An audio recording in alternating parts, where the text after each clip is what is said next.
Las mujeres recibieron desde la antigüedad una educación diferente a la de los varones. Hasta mediados del siglo XIX eran educadas en su casa o en instituciones religiosas. Se buscaba producir buenas amas de casa. Las mujeres de la época colonial y en los primeros años de la independencia recibían la educación necesaria para administrar el hogar. Las que estaban en los conventos recibían la instrucción de las primeras letras y de los cálculos matemáticos, particularmente las que tenían la función de administrar esas organizaciones conventuales. El cambio fundamental vino con la organización del sistema educativo, la educación pública, con Sarmiento en adelante, donde todos los niños y las niñas podían asistir a la escuela. Las niñas no tenían impedimento para asistir a la escuela, salvo el que estaba determinado por su condición social. En el siglo XIX, hasta la década de los 70, las mujeres recibían una instrucción mínima que incluía leer y escribir y las 4 operaciones básicas de la matemática.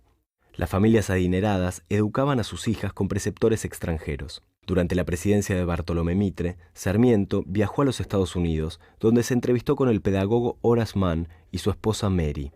Volvió maravillado con el modelo educativo laico norteamericano y lo aplicó en el país. Sarmiento concebía poblar el territorio argentino estableciendo lo que llamaba aldeas de la virtud, con una iglesia, una municipalidad y una escuela. La cultura del trabajo importada con los colonos europeos sería difundida por la escuela pública, gratuita y accesible para todos. Así se crearía una nueva sociedad. Educar era una manera de combatir a la barbarie, el mal, según Sarmiento, que sufría nuestro país. Cuando fue presidente, lo puso en práctica y trajo al país un contingente de docentes norteamericanas. En 1869 llegó la primera, Mary Gorman. En total, fueron 65 educadores, 61 mujeres y solo 4 varones. En 1870 se fundó la primera escuela normal mixta, dedicada a formar docentes argentinas. Su directora fue Juana Manso, quien además escribió el primer manual de la historia argentina, el Compendio de la Historia de las Provincias Unidas del Río de la Plata. Desde entonces, las mujeres forman el 85% del cuerpo docente en el país.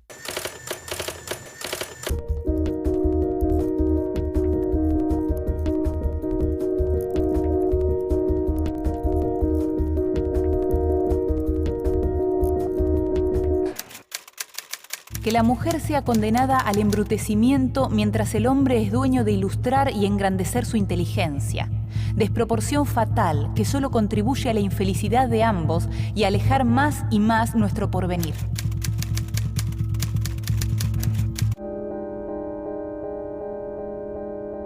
A las mujeres se las preparaba para ser maestras y también madres fuera de la casa. Eran la contracara del profesor, una especie de padre severo. Continúe, señorita Racelda. He venido a observar su clase.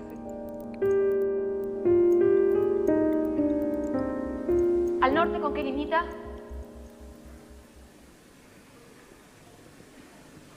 ¿No están escuchando? Al norte, ¿con qué limita el norte?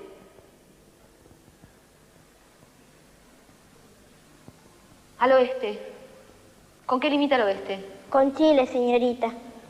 Muy bien.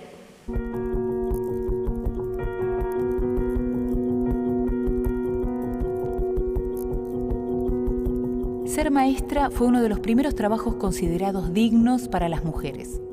Las egresadas de los normales formaban a nuevas maestras, pero no accedían a la universidad. Su propia formación tenía un límite que el patriarcado no estaba dispuesto a dejarlas cruzar.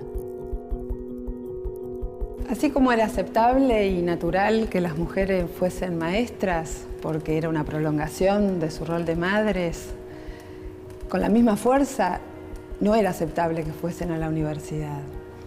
Las mujeres estaban recluidas en el hogar y era amenazante para su moral salir, y también era amenazante para el afuera que hubiese demasiadas mujeres.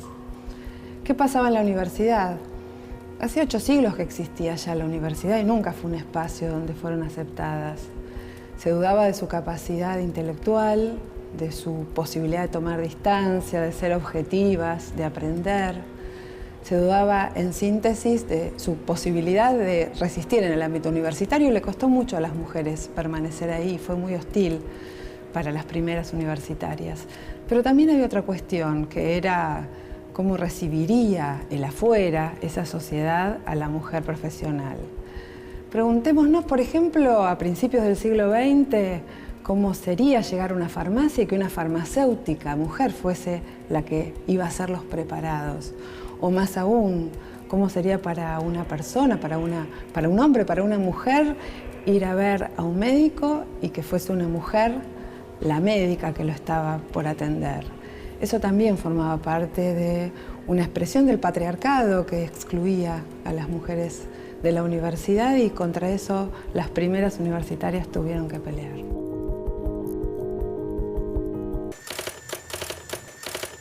A fines del siglo XIX, las mujeres comenzaron a acceder a los estudios universitarios. Necesitaban un permiso especial del rector para cursar o debían rendir las materias libres. Eran mal vistas por los varones y las dificultades seguían a la hora de ejercer su profesión en caso de obtener el título. Las carreras que elegían estaban muy marcadas por su condición de género, las vinculadas a la salud y a las humanidades. Las primeras universitarias fueron también grandes militantes feministas en las primeras décadas del siglo XX. En 1889 egresó Cecilia Grierson. Antes de recibirse, fundó la Escuela de Enfermería en 1886 y en 1904 la Asociación de Universitarias Argentinas. La siguieron Elvira Rawson, Julieta Lanteri y Alicia Moró. Todas ellas formaron parte del Congreso Femenino Internacional que se organizó en 1910 y fueron militantes muy activas por la igualdad de oportunidades para los géneros. En 1918 se produjo en Córdoba la Reforma Universitaria. Los manifiestos de la rebelión, sin embargo, no mencionan a las mujeres. Hablan de hombres libres y revolucionarios. Nunca una mujer fue presidenta de la Federación Universitaria Argentina.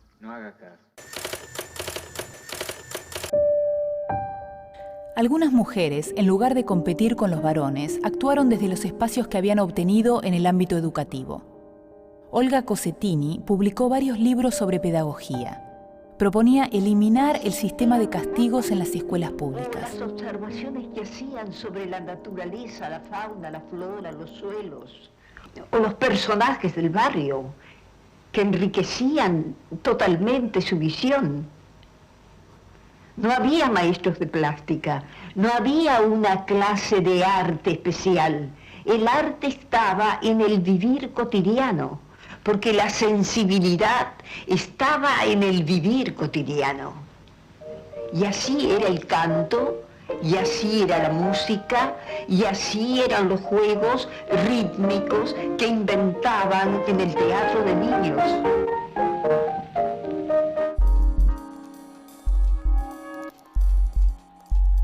La opinión tradicional sostenía que las mujeres eran más sensibles o sentimentales que los varones, y por eso debían permanecer en lugares como la escuela o el hospital para preservar esta supuesta fragilidad emocional, siempre amenazada por la presencia de los varones.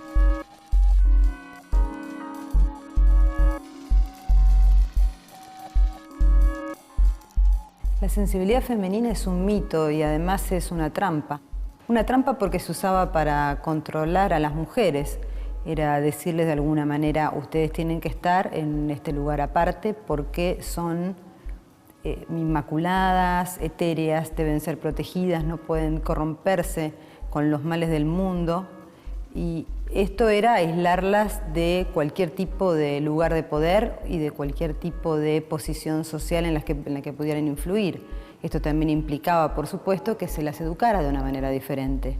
Y al estar educadas tenían una segunda forma de controlarlas, que era la de no tener acceso al saber.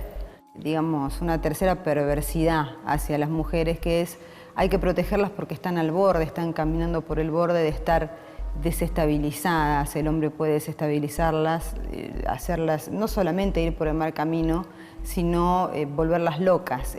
Son ultrasensibles y esto no es bueno, no son seres racionales, son casi como animalitos. La educación no formal para las mujeres se mantuvo durante buena parte del siglo XX fiel al modelo de la madre ligada al hogar. Este estereotipo era todavía muy fuerte y tenía plena vigencia hasta la década de los 60. Los manuales escolares aún promovían los roles tradicionales de madre y esposa. La división del trabajo según el género continuaba y esto se extendía en el ámbito educativo. Todo reforzaba y naturalizaba el rol subalterno de las mujeres dentro de la sociedad patriarcal, al servicio de la familia y como objeto sexual para consumo del hombre. La ruptura con este modelo fue un proceso largo y complejo que aún no se ha completado. Estos estereotipos se mantienen en la actualidad y conviven con el de la mujer profesional. El acceso masivo de las mujeres a la educación universitaria fue uno de los factores clave para iniciar este cambio social.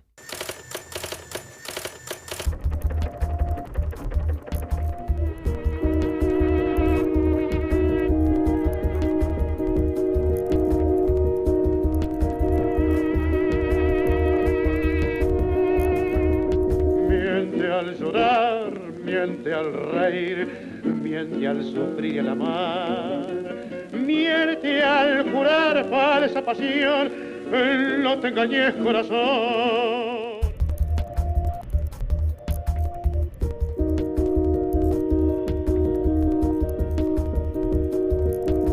No solamente acá en nuestro país, sino en todo el mundo. No, yo creo que ganó muchas cosas, inclusive intelectualmente. El tener que trabajar, el tener una vida profesional, yo creo que hace más interesante a la sociedad. No perdió algo de lo femenino, sino que tal vez cambió la idea de femenino. No, yo creo que ganó. Mantuvo su ser femenino y ganó muchos espacios nuevos. Y nuevos, no espacios de hombre, espacios de mujer que antes no ocupaban. ¿Qué es ser femenino? Wanda Nara o, no sé, Celeste Carballo. No perdió nada, creo que al revés, es decir, ha ido ganando en ese sentido. La feminidad no se modifica porque asuma tareas que supuestamente son exclusivas de los varones. Hay más lesbianas por ahí, pero la mujer femenina sigue existiendo a full. Sí.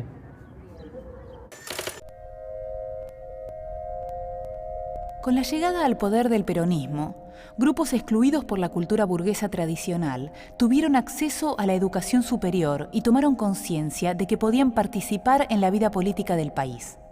Entre ellos, las mujeres.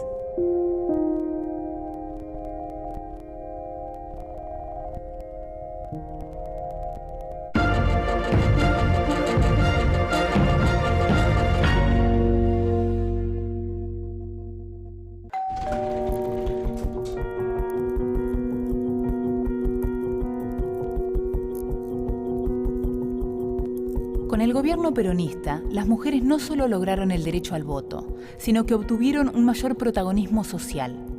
En general, las élites intelectuales vieron, en eslóganes de ese periodo, tales como "alpargatas sí, libros no", una provocación. Alpargatas sí, libros no fue uno de los eslóganes más conocidos de la época peronista y que todavía perdura. Sin embargo, el peronismo buscó aumentar e incrementar la matrícula educativa en todos los niveles, tanto para mujeres como para varones. Sin embargo, se valió de mecanismos formales e informales. Por un lado, los mecanismos implementados por el Estado, que son los conocidos a través de los colegios, y los informales a través de la Fundación Eva Perón y del Partido Peronista Femenino. El Partido Peronista Femenino implementó un plan de educación para mujeres que implicaba enseñarles a leer, a escribir, sumar y restar. Considerando que eran 4.000 unidades básicas en todo el país, el nivel de alcance fue altísimo. Por otra parte, estas mujeres también se las educaba en otras materias. Si querían salir de su hogar a trabajar, podían también aprender dactilografía, taquigrafía, inglés, francés y declamación. El papel de la mujer docente se vio priorizado y fundamentalmente revalorizado a través de los libros de lectura, donde se equiparaba a la maestra con Evita y con mamá. Y los libros de lectura de la época rezaban mamá, Evita y la señorita. Mamá, a su vez, debía ser educada fuertemente en la unidad básica y adoctrinada para cumplir con un rol fundamental, educadora de sus hijos, perpetuadora de la especie y adoctrinar y peronizar a la familia. Por otra parte, dentro de la organización no formal implementada por la Fundación Eva Perón, se implementó la Escuela de Enfermeras. Una escuela de enfermeras muy singular, que parecía más una organización militar que una organización sanitaria. Durante las décadas de los 50 y 60 aparecieron instituciones fundamentales para la universidad, como el CONICET. Las mujeres se incorporaron masivamente a la educación superior. Las áreas preferidas eran filosofía, historia, educación, letras, sociología, psicología, odontología, exactas, química, bioquímica, farmacia y algunas ramas de medicina. Las carreras con más mujeres docentes eran sociología y psicología. Nuria Cortada fue una de las organizadoras de la carrera de psicología. Olga II de Plaza, una de las primeras egresadas, propuso crear el Colegio de Graduados de Psicólogos. Los estudiantes participaron activamente en el desarrollo de la sociedad argentina en esos años, marcados por continuos golpes de Estado, por el peronismo proscripto, por el ejemplo de la Revolución Cubana y por las luchas de emancipación de las colonias europeas en África. Las mujeres participaron en los movimientos estudiantiles, pero las decisiones seguían en poder de los varones. Para muchas alumnas, la experiencia universitaria fue fundamental en la construcción de su propia subjetividad. Les permitió desarrollar proyectos propios y valerse de este ámbito para construir nuevas posiciones teóricas.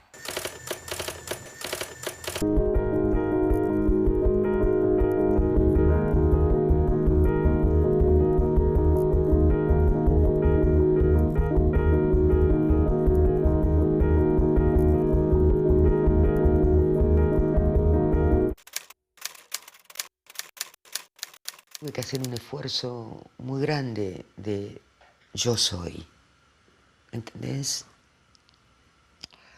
Yo vengo del campesinado pobre, pero soy poeta letrada. Soy mujer, pero soy poeta letrada. Soy lesbiana, pero soy poeta letrada. Muchos no, para acceder a la certeza de ese yo. Los estudiantes, junto con los obreros, fueron los sectores militantes más reprimidos por la dictadura de 1976. Muchos intelectuales y estudiantes se vieron forzados a exiliarse. Yo me fui de la Argentina en septiembre de 1974, era decana de la Facultad de Filosofía y Letras, y la AAA, López Rega, la derecha del gobierno peronista, puso una bomba de 5 kilos de gelinita en mi casa. Como es sabido, fueron intervenidas todas las universidades argentinas por el gobierno de Isabel Perón, y esto fue realmente el comienzo de la dictadura. O sea, la dictadura no es un hecho absolutamente separado de lo que había ocurrido antes, sino que podríamos decir que fue el preámbulo. Bueno, en particular, si me refiero al sistema educativo, diré que cada escuela recibió órdenes muy fuertes, como por ejemplo el famoso documento de Díaz Besón, el ministro de Planeamiento, que indicaba cómo buscar y encontrar a los subversivos, y marcaba como nidos de subversivos las agrupaciones de jubilados, por supuesto los centros de estudiantes, es decir, cualquier lugar en donde se agrupara gente que pudiera pensar o demandar algo. Esto, por supuesto, que no incidió en todos los docentes, y de hecho la docencia argentina fue un reservorio de resistencia que se fue luego manifestando hacia el final de la dictadura, pero influyó, por supuesto, en la vida cotidiana de las escuelas y las universidades, en donde, bueno, de alguna manera el signo de las universidades lo había puesto Sánchez Abelenda, el interventor en el 74 de la Facultad de Filosofía y Letras, que con una rama de olivo recorrió varias facultades para exorcizar los malos espíritus de Freud, Marx y Piaget. El retorno del orden democrático en 1983 implicó el regreso al país de intelectuales y militantes exiliados durante la última dictadura militar. Los avances del pensamiento feminista de la década de los 70 se implementaron en la vida privada y también en la vida académica. Nada debería ser más importante para la democracia que la educación. Y para mí realmente la educación y la educación universitaria ha sido siempre una gran pasión.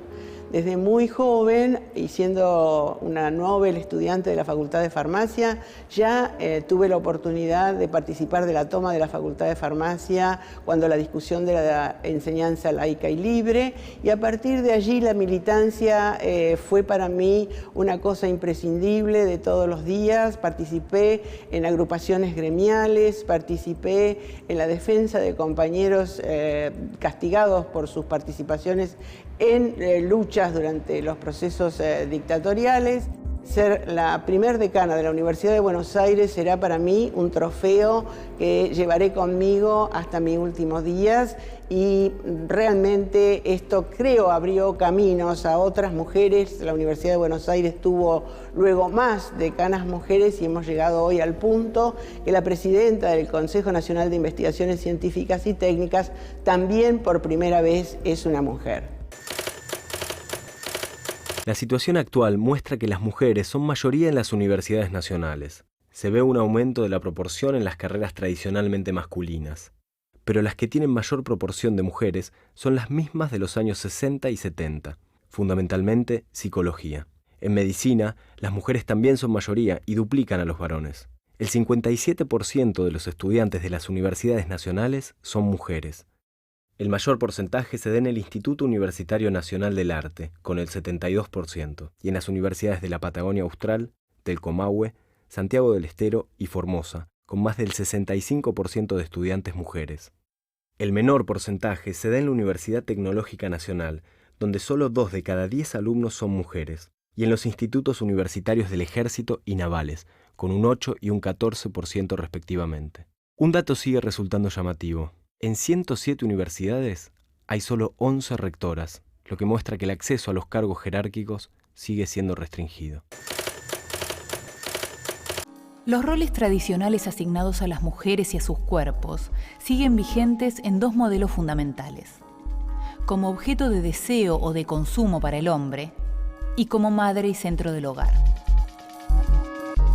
Tazas de silicona que se adhiere al cuerpo, otorgando volumen al busto, libertad de movimiento e invisibilidad bajo la ropa. Corset, prenda de lujo y sacrificio que en el pasado era indispensable para que las mujeres resaltaran el busto y marcaran su cintura. Faja, prenda elástica que se ciñe al abdomen y se utiliza por motivos médicos o para estilizar la figura. Lufa, fruto originario de la India que crece de manera silvestre en forma de enredadera. Esta red de fibras forma una especie de esponja vegetal utilizada como exfoliante, suavizante de la piel y estimulante de la circulación. En el siglo XIX, desde el momento mismo de la emancipación, la patria, la república, la constitución, la libertad tomaron cuerpo femenino, un poco a la manera de, imitando, ¿verdad?, el modelo de Marianne, la nación francesa.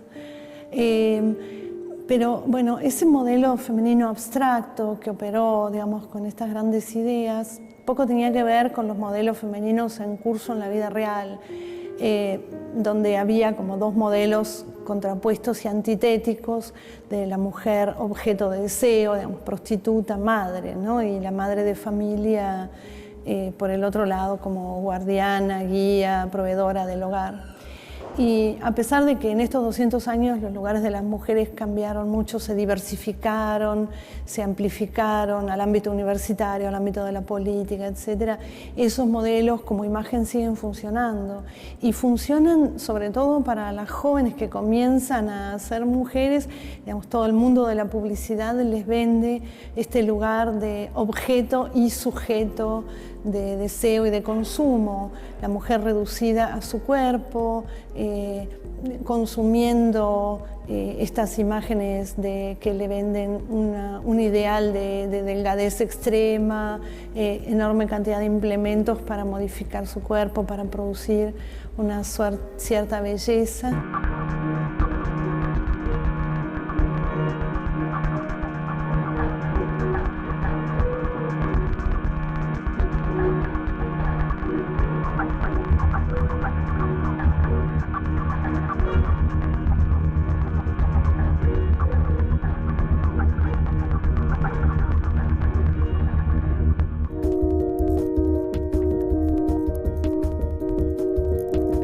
La educación no formal ha condicionado desde siempre la imagen que las mujeres tenían de sí mismas y las llevó a reproducir roles que están agotados. El acceso a la educación permitió superarlos. Hoy, las mujeres ocupan casi todos los espacios académicos. Construir nuevos modelos desde estos espacios y consolidarlos son los desafíos para los años por venir.